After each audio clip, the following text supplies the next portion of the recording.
పిఠాపురం మండలం రాపర్తి ఊరు చెరువులో మట్టి త్రవ్వకాలకు అనుమతులు కొనసాగించి 3000 ఎకరాల ఆయకట్టు రైతులకు సాగునీటి కష్టాలు తొలగించాలని రాపర్తి గ్రామానికి చెందిన రైతులు ప్రభుత్వాన్ని కోరారు. పిఠాపురం మండలం రాపర్తిలో ఉన్న ఊర చెరువు అభివృద్ధి నిమిత్తం పొడికతీత మట్టి తొలగింపు పనులు జరుగుతుండగా వైసీపీ పిఠాపురం ఇన్ఛార్జ్ వంగ గీత విశ్వనాథ్ పలువురు నాయకులతో కలిసి ఇది అక్రమ మట్టి తవ్వకాలంటూ నిలుపుదలకు డిమాండ్ చేశారు. ఈ నేపథ్యంలో రాపర్తి గ్రామానికి చెందిన రైతులు జనసేన, టీడీపీ, వైసీపీకి చెందిన నాయకులు కలిసి పాడా కార్యాలయంలో పాడా పీడీ శివరాం ప్రసాద్ ను కలిశారు. ఎవరి స్వార్థ రాజకీయాల కోసమో చెరువులో మట్టి తవ్వకాలు నిలిపివేస్తే రైతులకు కలిగే ఇబ్బందులను వివరించారు. మట్టి తవ్వకాలు జరిపి రైతులకు ఉచితంగా అందించాలని పీడీకి వినతి పత్రం అందజేశారు. అలాగే ఇసుక బట్టీలకు చెందిన యజమానులు కూడా పాడా పీడీని కలిసి రాపర్తి చెరువులో మట్టిని ఇసుక బట్టీలకు కూడా సరఫరా చేసేలా చర్యలు తీసుకోవాలని విజ్ఞప్తి చేశారు. రాష్ట్ర ఉప ముఖ్యమంత్రి పిఠాపురం ఎమ్మెల్యే పవన్ కళ్యాణ్ ఎంతో ఉదార స్వభావంతో రైతులకు ఇటుక బట్టీలకు మట్టిని అందిస్తూ ఉంటే చూసి వార్వలేక పలువురు నేతలు లేనిపోని ప్రచారాలు చేస్తున్నారని పాడాపీడికి వివరించారు.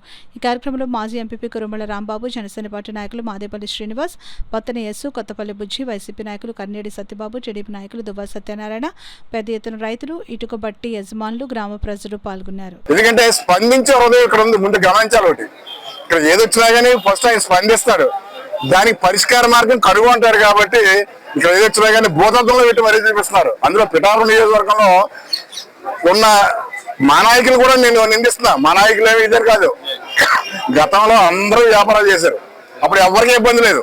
ఇప్పుడు ఎవరైతే వేలెత్తి చూపిస్తున్నారో వాళ్ళందరూ కూడా వ్యాపారాలు చేసినట్టే, మట్టి వ్యాపారాలు. కానీ ఇప్పుడు ఫ్రీగా ఇచ్చేటప్పటికి పవన్ కళ్యాణ్ గారు ఫ్రీగా ఇస్తున్నారు.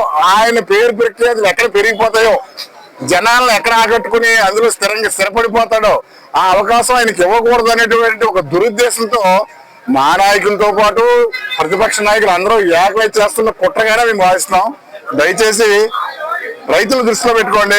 రైతులకి మేలు చేసే విధంగా ఎక్కడ నష్టం కలిగించాం, ఆ తీసిన పూడికి మా బట్టీనికి ముడిసరిగ్గా ఇవ్వండి. మమ్మల్ని మా వ్యాపారాన్ని కాపాడండి, మా కుటుంబాన్ని పోషించుకునే మార్గం మాకు చూపించాలని చెప్పి వేడుకుంటున్నాం. సుమారుగా 4 కిలోమీటర్లు రోడ్డు వేసారండి. అంటే రోడ్డు ఆల్రెడీ మేము వేసుకున్న గ్రావెల్ వేసారు.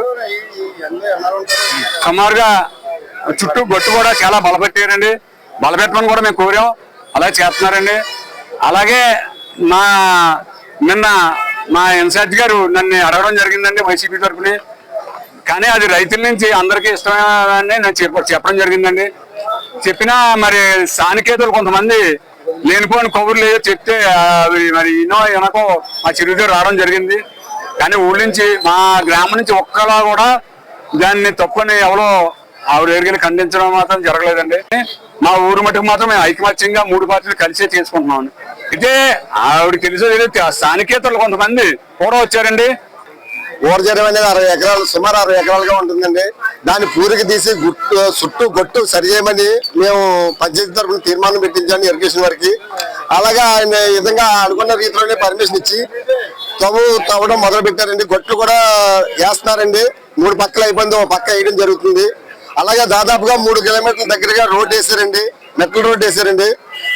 దాన్ని మరింత నీరు పట్టిలా తవ్వి చుట్టూ గొట్టు బలపరచమని కోరుకున్నాం. మట్టి ఎవరికి వెళ్తుందో ఎలా వెళ్తుందో మాకు తెలియదు సార్.